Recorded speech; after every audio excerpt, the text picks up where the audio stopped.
Hi guys, so this is one video here. I am with Dr. Quinn Henoch at the Clinical Athlete Headquarters in Orange County, California. I had a great experience with Dr. Quinn previously when he visited New York for the Juggernaut Systems seminar that was held in New York. And I also attended his workshop that he had the next day and Getting Beyond Strength.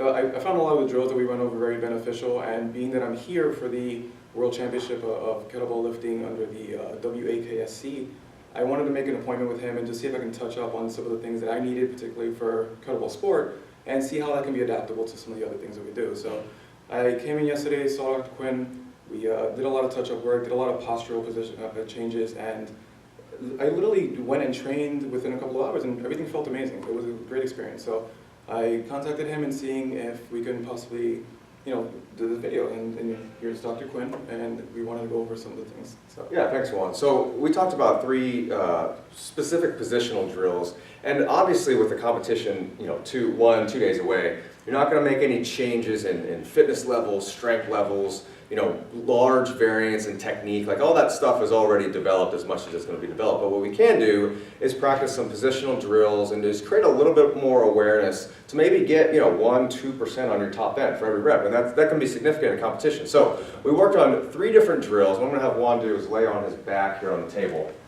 and each one of these 3 drills has a focus towards the position of the kettlebell clean and jerk. So the first one was a very simple concept. It's a single leg glute bridge. The idea is driving hip extension for the top of the swing and the drive phase of the jerk. So we're looking for hip extension here.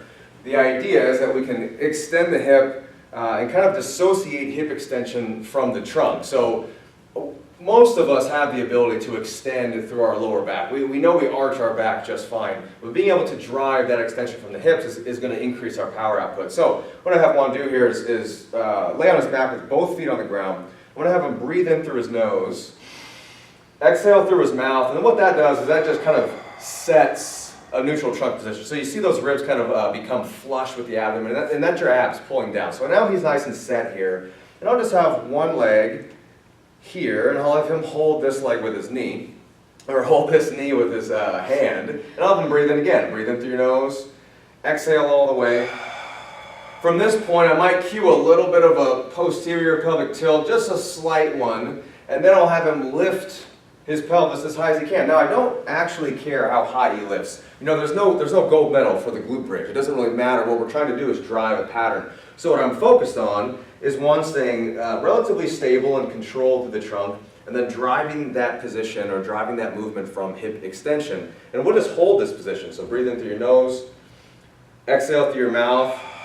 And again, the exhalation kind of reinforces position, or it sets position, and then you inhale through your nose, drive air into that tension to get that 360 degrees of expansion. All the while you're driving into hip extension. And this is pretty good here. So with each exhalation, you can drive up a little higher, but again, I don't necessarily care how high you lift. It's more about control here. So we'll hold that for 4 or 5 breaths, and then we'll switch. But what we do then is take that drill, which is very low level, it's just a positional teaching drill, and we take it into the kettlebell movement. So let's pretend you finished that set on that side too. We'll grab the kettlebells and take the idea of hip extension into the actual movement. And that's a guideline that I think you guys can take forward for any low-level corrective exercise. Is try to put it into practice right away, as opposed to lumping 10 or 20 minutes of corrective exercises in the beginning where it's kind of randomly assorted. You do a drill, it teaches you positional awareness, and then you use it. So go through a couple reps of clean and jerk here, and you're just focused on driving that hip extension in the same way that you did with your bridge. So he's creating some stiffness through his trunk. As he goes through his hinging pattern, he's looking to drive hip extension too at the top of the hinge. So let's go through the entire movement. We're driving hip extension here, locked in here, just like the bridge, and then go through a jerk. Good. Do that one more time. Do a slow motion dip and drive of the jerk, and just kind of pause there at the top as you would if. Good, so that's the drive phase here. The idea is that obviously we're going to get some global extension through the lower back, but we can remain somewhat tensioned here through the core and get drive hip extension. And so what I would recommend is, as you're warming up for your movement or going up to your highest set or highest loaded set, maybe you're doing a few, 3 or 4 sets with a lighter bell, and in between those clean and jerks, you're doing some single leg glute bridges to drive that activity. The idea is the drill automatically has carryover. You don't necessarily have to think about driving through your glutes when you're doing a fast movement like a clean and jerk.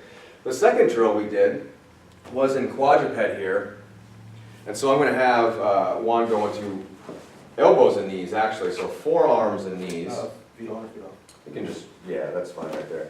And rock your hips back just a little bit. So this is a position, we call this quadruped squatting. It's essentially, it is a squat. You're in this triple flexion position, but because we're so supported from the floor, we can experiment with positioning a little bit. And then with the rack position, what Juan and I had talked about is kind of reestablishing the natural kyphosis of the upper back. Because like I said earlier, we can all kind of arch through our lower back, but being able to drive that trunk forward and have a little bit of rounding here through the upper back can actually help us to create a wide, stable, robust platform for those kettlebells to rest on. And so this is just a positional drill, essentially breathing and bracing. So the cues are very similar to the bridge. So breathing through your nose. Upon exhalation through the mouth, you're going to push the shoulder blades apart. So you're going to protract the shoulder blades. And you're going to push the upper back towards the ceiling. So we're going to actually round the upper back here.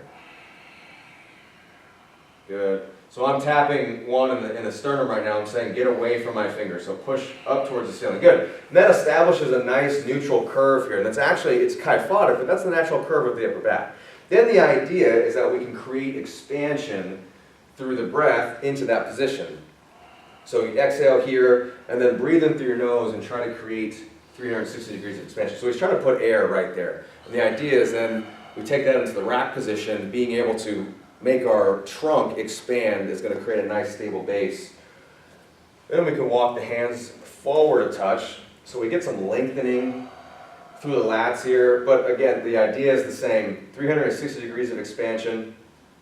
After each inhalation, you can actually brace over the top, contract your abs, and practicing the tension that you would want to create during the clean and jerk. This is just a very simple teaching tool. So, 4 or 5 breaths here, kind of shake it out, go back into it, 4 or 5 breaths, and then you take that right into your clean and jerk. So let's go back to the rack position. And then just let's go right into the rack and we'll just kind of explain here, trying to recreate the same positions. So we mentioned in the rack position, you are going to be in kyphosis, and that's optimal here as we stack the kettlebells over the hip and over the midfoot. It's a counterbalance, right? The weight's in the front, and so we kind of counterbalance by creating kyphosis through the upper back. But the idea is that you take the position and the expansion of the drill and you put it into practice here. So just standing here in the front rack position, one can breathe in through his nose, drive the air into his upper back, exhale. Now that we have load, the exhalation can be forceful and shorter, so we just setting position, and then you reinforce it with an inhalation, driving the air down, getting 360 degrees of expansion. Let's do one more big inhalation there, drive air, and then go into a jerk. Dip and drive, and what you'll find is that because you created that robust platform, the weights just kind of fly off your trunk, and you feel much more stable overhead. That's the report from a lot of different athletes. We'll go through that one more time. So I know it's hard for you to see that expansion, but just imagine, in between my hands, you're putting air there, and then you have a platform then to drive off of. Third drill, 1, 2, 3, third drill, half kneeling. Now we're talking about integrating trunk position with overhead position and with hip extension. And so we're mimicking the finish of the jerk where we're in full extension of the hip and full overhead flexion of the shoulder. So we go into half kneeling here. So we're driving hip extension on one side. If you guys can see, what we've got here is a wall press from the opposite arm. So the movement is going to be a single arm press on this right side.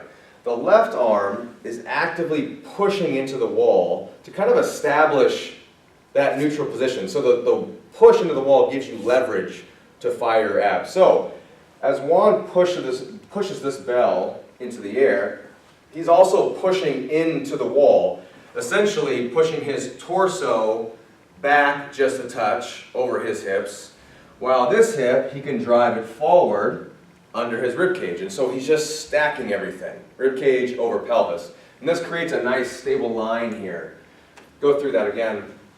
I like the bottoms up position, especially when you're prepping for a competition 1 or 2 days out. Obviously you don't want to accrue any fatigue that's unnecessary. And so this bottoms up position still gives us a pretty good challenge, but the load is light enough that it's not going to create any type of muscular damage that you would need to recover from. So just keep that in mind.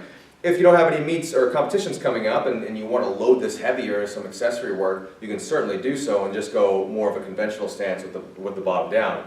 But this position really reinforces that finish of the jerk. Go ahead and switch sides just so they can see the angle. We can also do this in tall kneeling, which would be both knees on the ground. So let's go into that where you have both knees on the ground. In regards to what's quote-unquote better, tall kneeling or half kneeling, there is no better or worse. They're just a little bit different.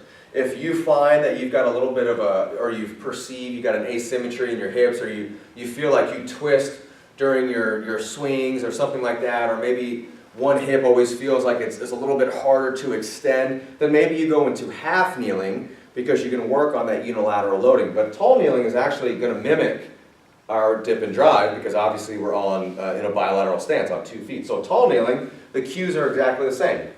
Push into the wall as you push the bell up, and we're keeping that, trying to keep that rib cage flush, and really that's just a cue to keep tension through the trunk.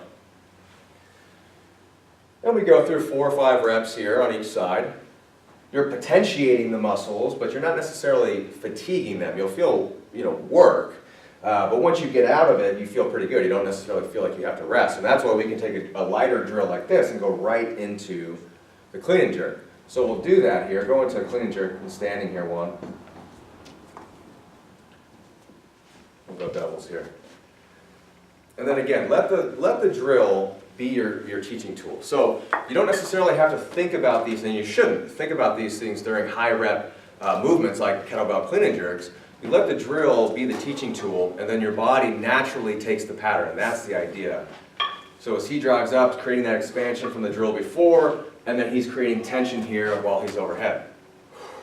So those are 3 very, very simple drills. Take the concepts, think about where you feel deficient in your movement, and there's probably a ton of different drills that are optimal. Take the guideline of putting the corrective strategy, alternating it with the actual activity that you're trying to improve upon. I think you guys will do great.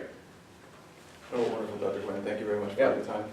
Where can we follow you? So clinicalathlete.com is probably the best place. And what Clinical Athlete is a network of healthcare providers who have a better understanding of athletes. And so there's a directory, there's a map on the bottom of every page of the site where you can search your area and find a provider near you. And we've screened all of them. And so it's a very, very good group of clinicians. I'm not going to tell you that hip hinging is bad for your back and squatting is bad for your knees or anything like that. They're going to help you achieve your goals. And then Facebook, Instagram, all the social medias, I'm on there. I'm probably the only Quinn Henoch who's active on social media that I know of. And so you can find me there and send me a private message if you have a question, and I'll get back to you as soon as I can.